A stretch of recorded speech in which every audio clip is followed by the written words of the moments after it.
इस कार्यक्रम की प्रायोजक है सोना ब्यूटी पार्लर सरसीवा। सारंगढ़ बिलाईगढ़ जिले के सरसीवा पुलिस ने क्षेत्र में चल रहे जुआ सट्टा अवैध शराब की बिक्री पर उच्च अधिकारियों के निर्देश पर कार्रवाई कर रही है।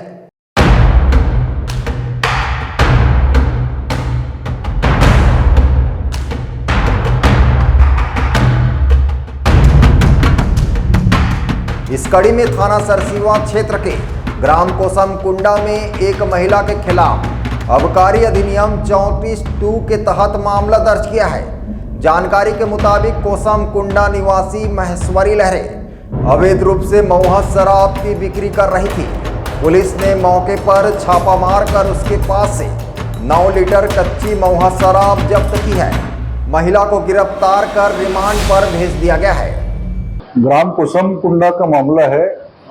पुलिस को सूचना मिली थी कि महिला अवैध रूप से कच्ची दारू को सेवन बिक्री कर रही है। इस सूचना पर पुलिस सरसमी स्टाफ द्वारा जाकर रेड कार्रवाई किया गया है और महिला के कब्जे से करीबन 9 लीटर कच्ची महुआ शराब हमने जब्त किया है और इनके ऊपर आबकारी अधिनियम के तहत कार्रवाई की जाकर उसको अभी माननीय न्यायालय न्यायिक रिमांड में भेजा जाएगा।